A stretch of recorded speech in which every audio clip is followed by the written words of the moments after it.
Last week, I've been talking about social emotional intelligence, and I was going to talk about communication, but I think communication now is so much bigger than just what we say and how we communicate. It really is about how we express in this world. And last week, we had a memorial service here for my uncle, who I've told you about. If you've been here, you've heard that story.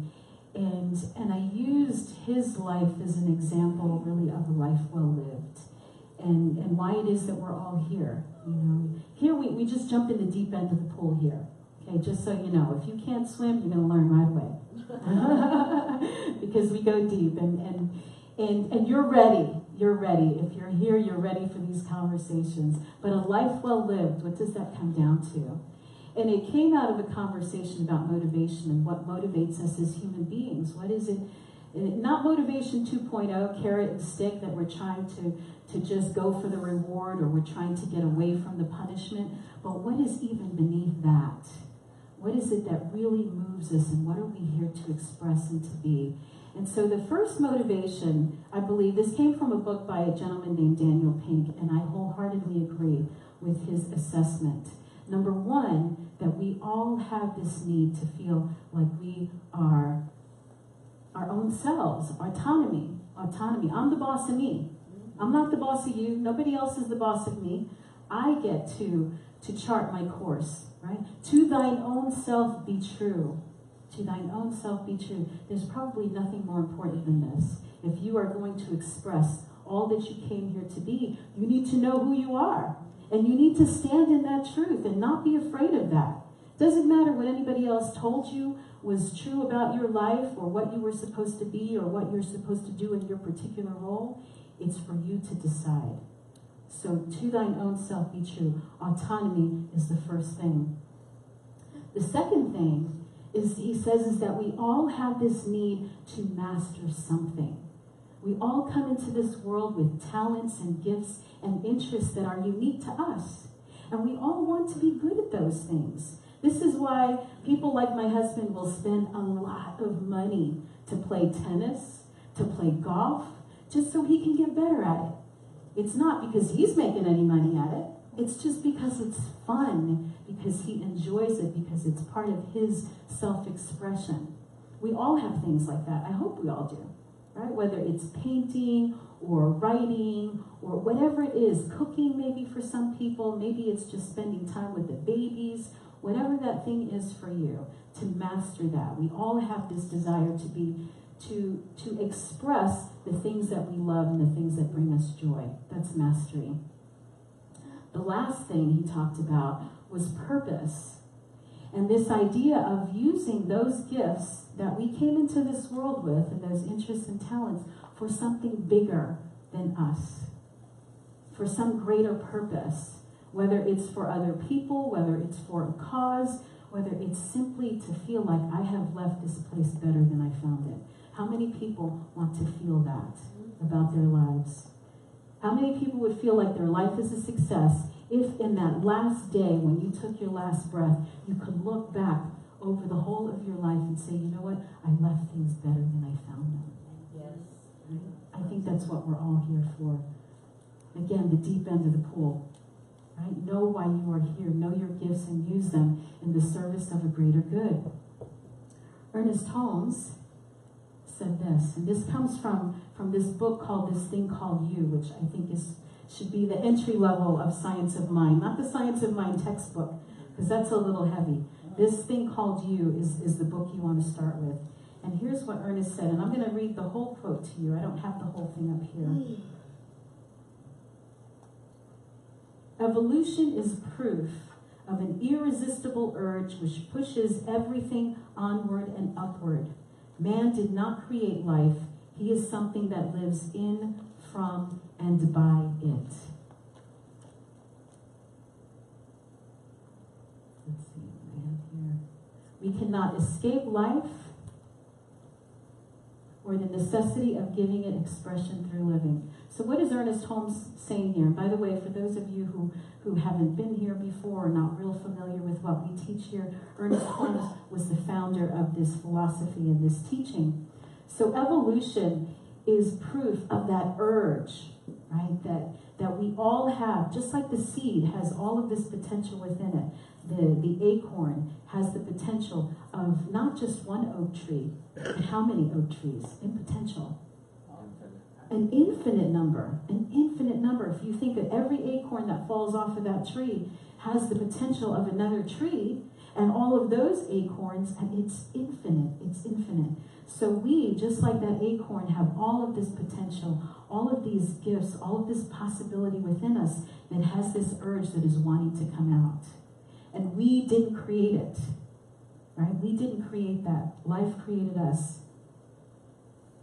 In some way which you know not of, through some process which never reveals its face, life has entered into you, and with it the irresistible impulse to create. Divine intelligence has willed it so. This is where I took out just for space purposes. Divine intelligence has willed it so, nor you, nor any other person, nor all the wit, the science or philosophy of man, nor the inspiration of saints or sages can change that one bit, any more than man can arrest the eternal circuits of time, the revolutions of the planet, or the desire of the fledgling to leave its nest, to soar and to sing. We can't change that. We don't change any of that. We don't cause that. We don't cause the seed to grow. We didn't create the desire within us. It is already there. It was programmed into you before you got here. You can't even breathe yourself right now. You think about that? You are being breathed by the power, by the life force that's within you, and you couldn't stop it if you tried. Create or perish is the eternal mandate of nature. So we all have this urge within us to express what we came here with. We just get caught up in the day-to-day stuff of life and forget about that. Anybody else forget? Or just me? Somebody cuts you off in traffic, you forget all about your purpose. You forget about your joy.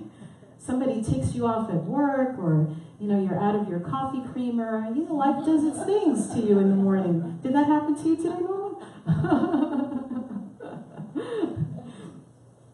We are all here for purpose. And I think after speaking last week, I realized, I feel like I have found my purpose. I have found my purpose. I'm living my purpose. I am fully in this who I was born to be. But it was not overnight. I didn't figure it out. It took me over 40 years. And I was looking, I was searching, I was just like all of you, a spiritual seeker, going to all the workshops, going to all the talks, watching the stuff on TV, reading the books. How do I figure this out? What am I here for? What's my reason for being? And Steve Jobs said this, I used this quote a few weeks ago, you can't connect the dots looking forward. You can't connect them looking forward. You just don't know. But you can, however, connect them looking backwards. You can look at where you've been and say, that's why this happened this way. So I'm going to share some of the dots, a few of the dots from my life. Some things about my personality. Some of this, if you've known me for a while, you know some of these things about me. But some defining moments, some of my little personality quirks, and things that situated me perfectly for the work that I do here today and what I'm doing now. So first thing, one of my first memories, earliest memories, was as a little girl holding my dad's hand, going to school for the first time, and it was Catholic school. It was Sacred Heart Elementary School in Bronx, New York. And I remember holding my dad's hand and meeting the nuns and doing the tour of the school and the tour of the chapel, and I just remember this feeling of just incredible peace and wonder and joy, and seeing those nuns and feeling like these, I guess they must have told me, I don't remember the conversations that happened, but these ladies were married to God. And I thought how amazing that is, and what that would be to give my life over to this thing we call God. Here I was like 5 years old, but I remember this. So that was one memory. Another one, flash forward a couple of years after that, was first confession. You know, in Catholicism, you have these sacraments, these things that you do actually, I'm not sure why they are. I'm sure there's a specific reason, but it's not coming to me at the moment. You have to do these things. It's part of the rites and the rituals. So it's confession that's leading up to your first communion. And I was informed that I could no longer speak to God on my own directly, that I had to go through the priest to do that. And in order to prepare for that, I would have to go for my first confession. And that would be to confess my sins and to ask forgiveness, and would be given all these prayers that I could, you know, jump through all the hoops, and then the priest would intercede on my behalf and talk to God for me. Well, I thought that was completely unacceptable. I've been talking to God myself, you know, from when I could remember, and thought, this is not right. You know, I tried to gather up my little second grade friends, and we need to go talk to the principal, because they're telling us we can't talk to God ourselves, and that's not right. Well, nobody else would take up the cause with me, so I did my first confession. I think I did it maybe 3 times in my lifetime. Just never resonated. A couple of years after that, another one of the holy sacraments. This one was confirmation. And by the time you do confirmation, you're a teenager, 13, 14 years old. And I was then learning about world religions and world history in school, and I was fascinated with Gandhi. I thought Gandhi was just the most amazing human being, what he did and what he created, and how he mobilized a whole nation of people and brought down the British Empire. It was incredible. And I remember going to my catechism teacher and asking her, because I knew Gandhi was a Hindu, and I asked, do you think Gandhi went to heaven? And she said to me, if a person knows of the one true faith and turns from it, they are not welcome in the kingdom. I was like, wow, Gandhi didn't get to heaven. What chance is there for me? And then I thought, you guys, man, this is not right. Peace out. Out of here.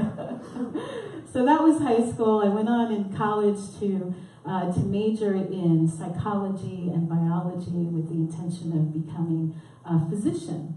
But I really wasn't interested in doing hands-on kind of stuff. I wanted to teach about the mind-body connection, and I wanted to teach about healing, and I wanted to explore how the mind could change the body, because I'd heard about these great sages and these Indian monks that would sit on mountaintops with, have you ever seen pictures like they've got these wet blankets on them, and they sit there in a meditative kind of pose, and you can see the steam coming off of them, and they dry the blankets?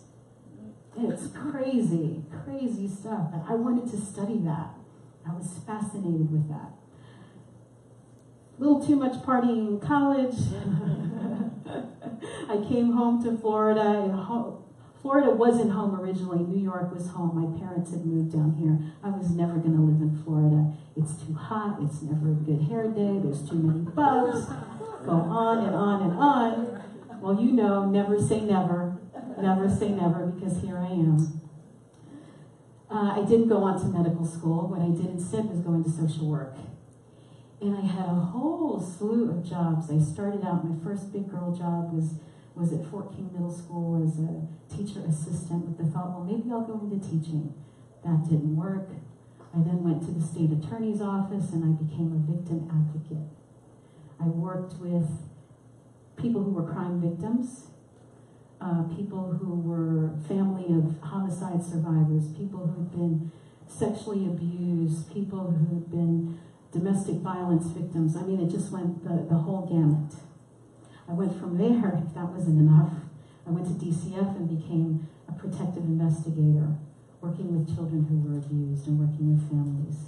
All of this time, I didn't realize I was working through my own trauma, my own drama. I went from there to hospice, and I worked with people who were dying. People were like, what is wrong with you?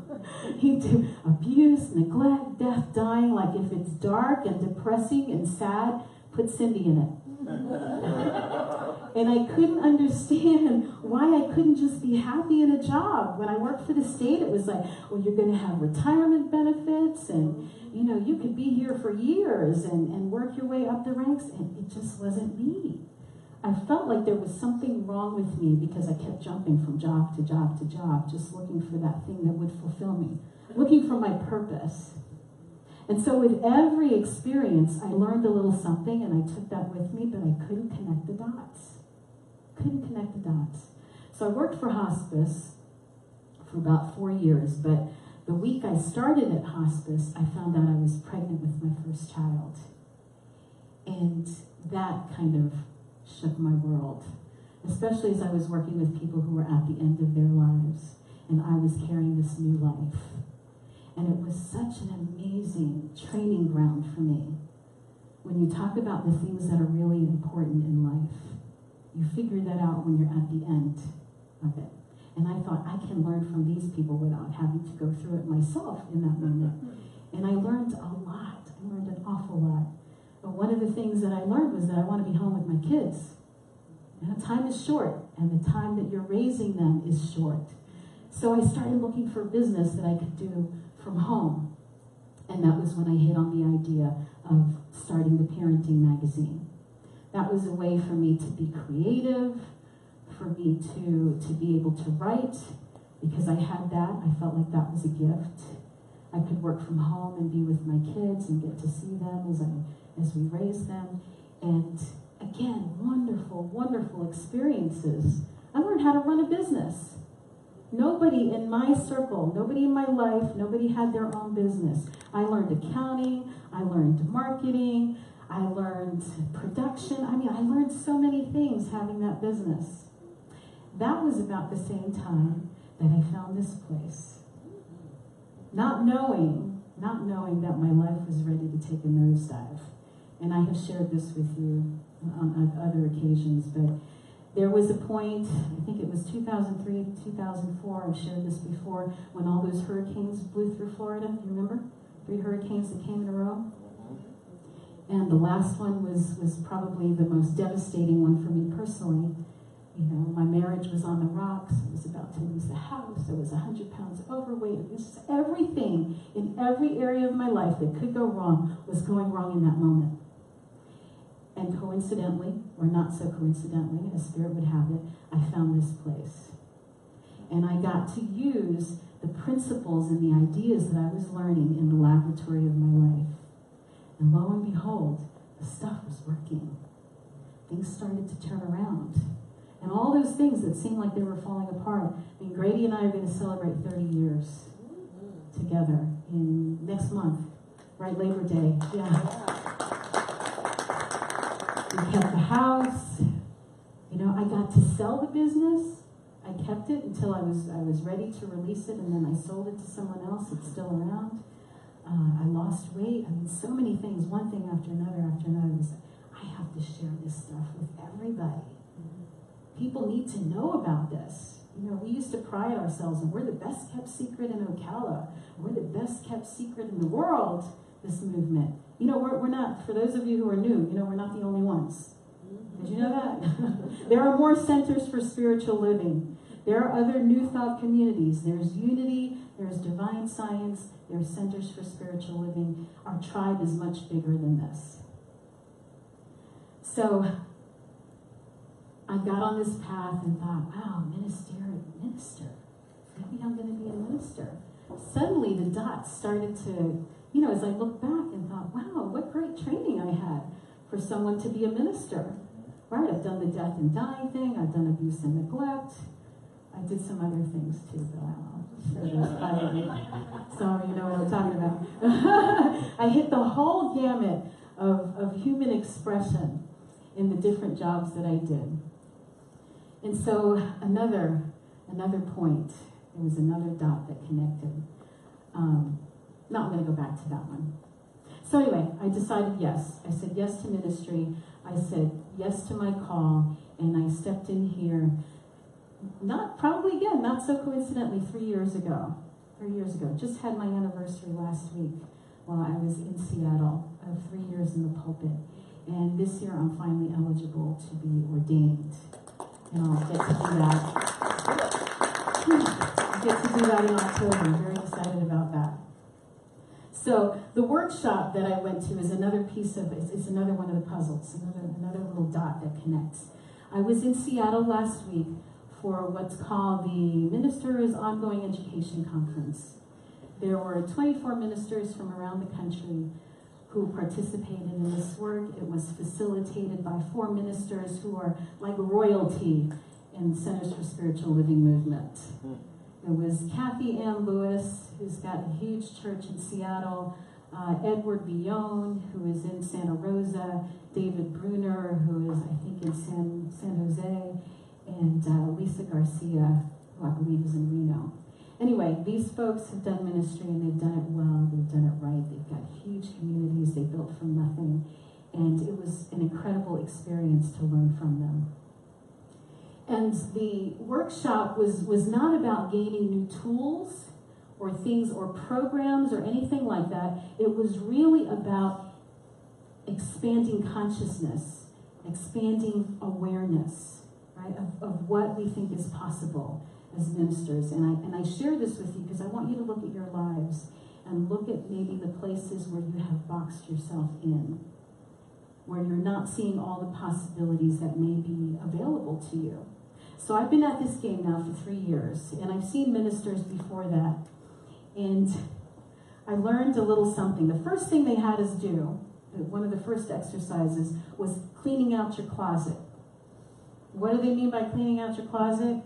To get rid of all those all that stuff that's stuck, all of those ideas that no longer serve, all those things that are gathering dust that you probably don't even realize are there. So it starts with your mental models of things, your paradigms, your expectations. And there are some expectations, some ideas of ministers and ministry that I think all of us have. I know I had it. So we let go of some of those. I want to share just a couple of them with you because I thought they were pretty fun. The pastor. How many of you think of the minister as the pastor? Anybody? No one's raising their hand? None of you thought of minister or pastor? I always did. Now, I think, isn't it, and it's a beautiful scene, isn't it? It's just lovely and peaceful. What are the great things about a pastor? They tend to their flock. They take care of the sheep, right? They're there to be the protector. And it's all very serene and idyllic. And the shepherd knows every one of those sheep. He knows when one of them is missing. And he looks for it, right? They all come together. What's the downside of that? Anybody see a downside? It's very limiting. Yes, you're limited to the size of the flock. The flock can't get too big because the pastor can't keep track of everything, of everyone. Although he does have that little crook to pull people back in line when they step outside. Right? Is that what pastors do? Is that what the shepherd does? They're going to get that crook and bring you back in line. You had something? What else is there? Oh, sheep. You have to be a sheep. You have to be a sheep. The shepherd is tending to sheep. How many of you consider yourselves sheep? I certainly don't. We're talking flocks. This is far from sheep. If anything, y'all are like cats, which can't be herded whatsoever. Completely independent. One going this way, another one going that way. Try herding a bunch of cats in. Yeah, y'all are not sheep. Far from sheep. You have to have the dogs kind of watching the sheep. And if the shepherd isn't paying attention, the dogs can eat your sheep. Right? Okay, so I'm not that. I'm not that. So release that idea of that. If you had that idea, release it. Another one, the sovereign, the revered one. I'm even called reverend. I'm here to revere, right? So the sovereign can preside over a much larger kingdom. The sovereign doesn't know everybody. Huh? Hardly any of them. The sovereign also has a court of people around them to keep all those others from getting in too close. That could be a good thing, huh? What else is wrong with this? Anything wrong with this picture with the sovereign? It's what? It's too popish. It's like there's again that distinction between the leader and everybody else. You know, they're all subjects. What's that? That was a good statement. That somebody said that. There's an assumption that somebody is better than somebody else. Yes, the assumption that someone is better than someone else, or you're born into the position. That you're born into that, like you have some kind of special powers or something that come with being born into that. Well, we don't believe that either. We don't believe that either. God sent you to direct me. That God sent me to direct all of you. How many of you buy that? Good luck with that, my sheep. And here's again, a thing that is different about our teaching is that I know that I'm standing here because of things that were taught to me. And therefore, I can teach them to you. It's not that I was hit by thunder or I got this special something or other that I'm somehow different than anybody else. I'm not. What I practice, what I do, are things that I have been taught and things that I have found that have worked for me. And this is why I pass them on to you. So another thing, get rid of the sovereign. Get rid of the sovereign. So you clean out the closet. And then what's left? You're wide open. You're wide open. Empty space. And what do we know about empty space? The vacuum. It has to be filled. But we love the empty space for a while. We all want to get there. If you're doing a remodeling project, you can't remodel with all the same stuff in here. When this room was painted, we had to move the things out. So that we can have a blank slate to create something new. The blank slate is the beginning of anything you want. If you're wondering, you're sitting there wondering, what's my purpose? You know, you're a nurse. Well, what are your mental models of what it means to be a nurse, or to be a teacher, or to be a husband, to be a wife, to be a mother? Maybe those things have been limiting you. Maybe none of that is true. Maybe you need to clear out your closet, clear out those mental models of things that other people have told you or how it's supposed to be. You get to decide. This is the beginning of anything you want. This world is but a canvas to our imagination. That's the truth of it, is that we are creating. If you're creating in it and it doesn't look any different than it did yesterday, it's because you're holding on to some old stuff. So that's your first homework. You want to find your purpose? Get rid of all of the ideas, the mental models of what things should be or what you think they're supposed to be, and start looking at what is real and what is true for you. So another one of the dots. When I said yes to ministry, I was not saying yes to pulpit ministry. Another one of my gigs, I was a workshop creator. I created workshops and I facilitated these workshops and I traveled all over the state doing workshops for people. We created about six workshops. And I did those 6 workshops for thousands of people. To me, that was a great use of my time. You do the work once and you do it over and over. It's like writing a book, right? Millions of people can read that one book. You did the work one time. Okay, think about Sundays. How does that work? It's a new talk every single Sunday.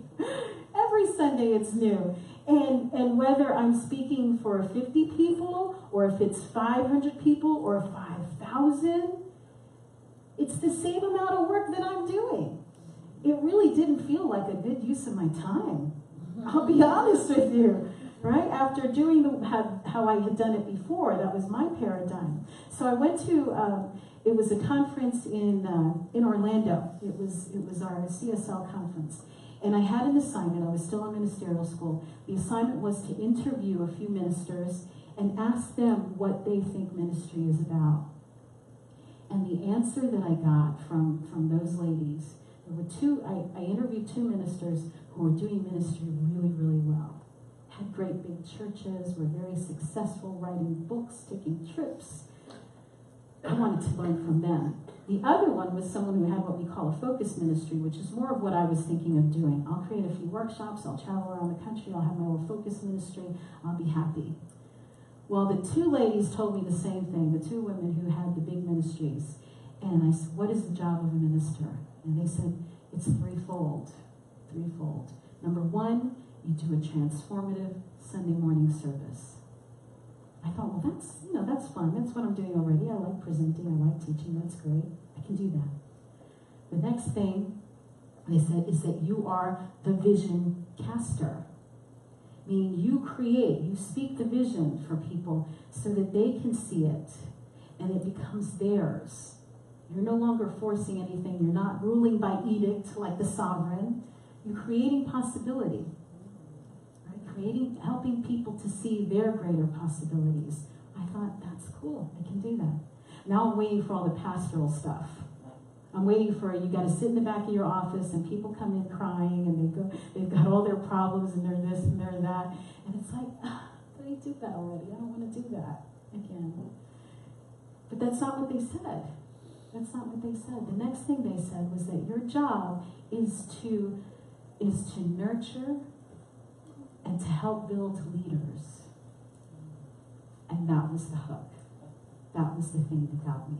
I thought, nurturing and building leaders. I would love to do that.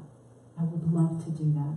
I want to know that every person that comes in that hears me speak, whether they're hearing it in here or they're watching online, that something sparks within them and they go into their spheres of influence and they're changing the world around them. That was exciting to me. That was really exciting.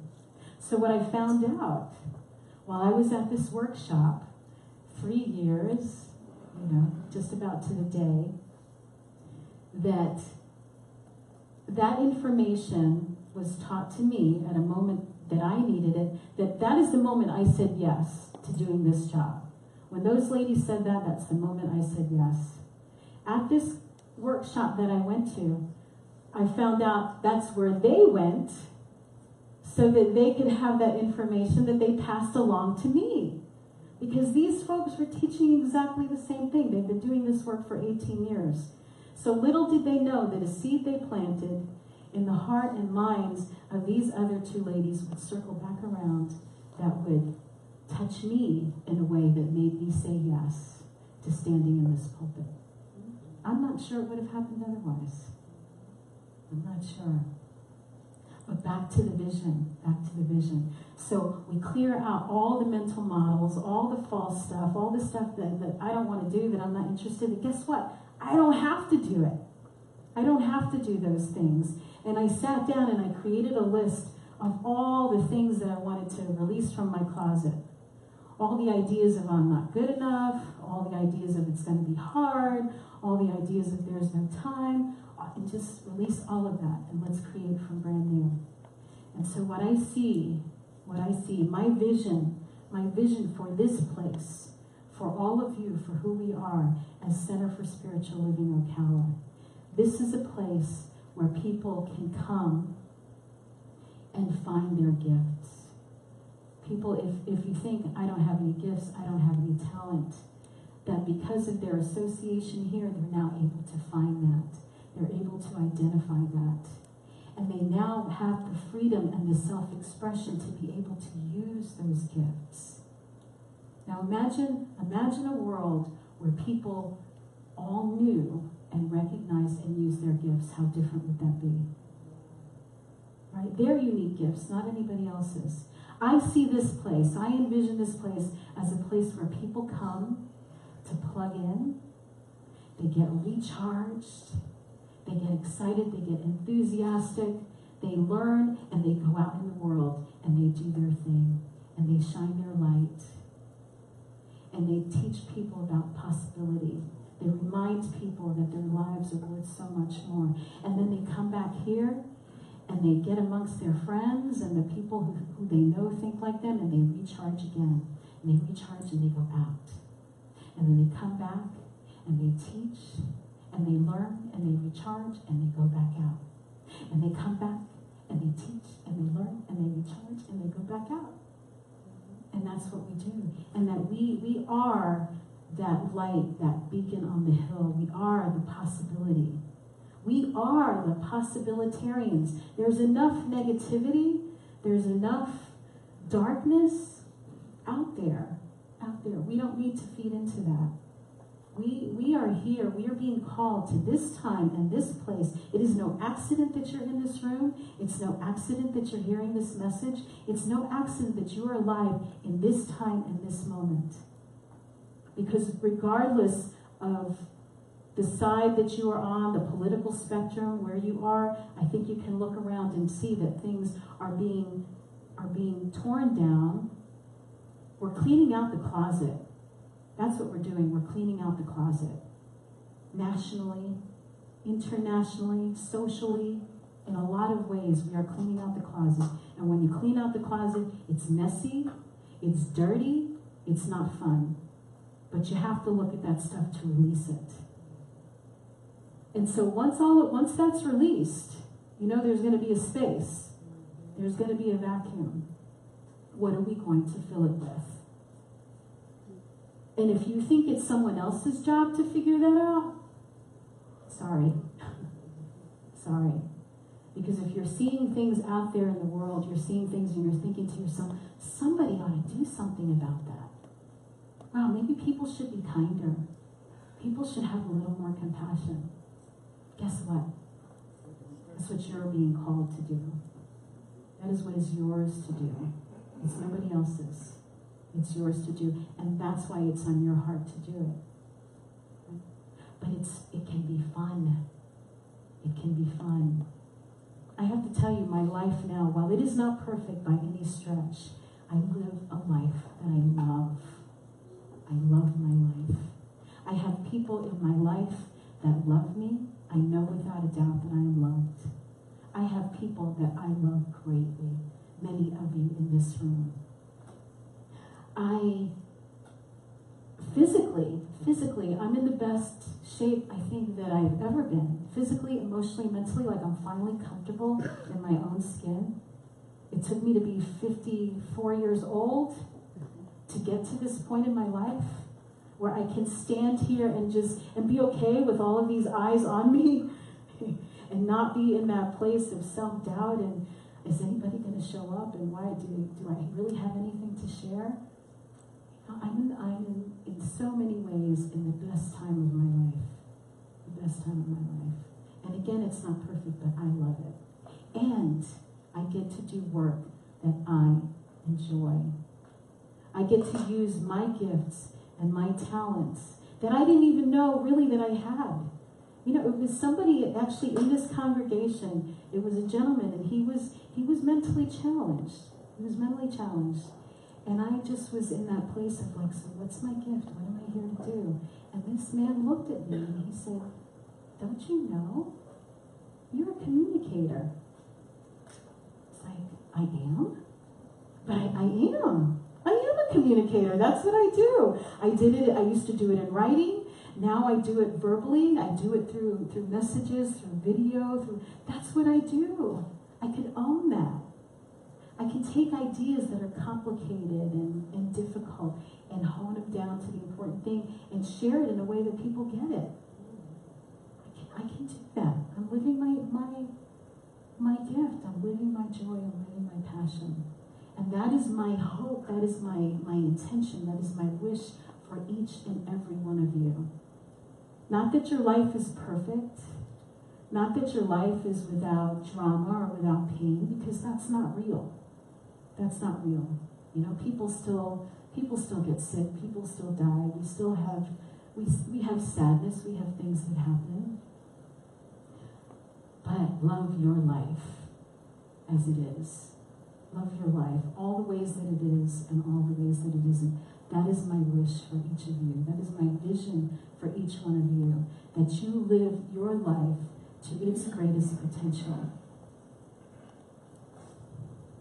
Cindy, Yes. I feel like I am a Tesla. I'm a self-driving vehicle, and this is my charging station. Yes. Did you hear that? Gail said she feels like a Tesla. A Tesla. That she is a self-driving vehicle. This is the charging station. This is a Yes. place that she comes to charge and recharge. Gary Zukov said this, and I love this quote. When the energy of the soul is recognized, acknowledged, and valued, it begins to infuse the life of the personality. So I think of the personality for me, going off the rails again. Personality is those gifts, is those talents, is those abilities, is those beliefs that express uniquely through you. So when the energy of the soul is recognized, acknowledged, and valued, it infuses the life of your personality. When the personality comes fully to serve the energy of the soul, that is authentic empowerment. This is the goal of the evolutionary process in which we are involved and our reason for being. Every experience that you have and will have upon the earth encourages the alignment of your personality with your soul. When you take all of those gifts and interests and talents and abilities and hone those and use those in the service of your purpose, of your life purpose, you are unstoppable. You will be unstoppable. And you will love your life. Which brings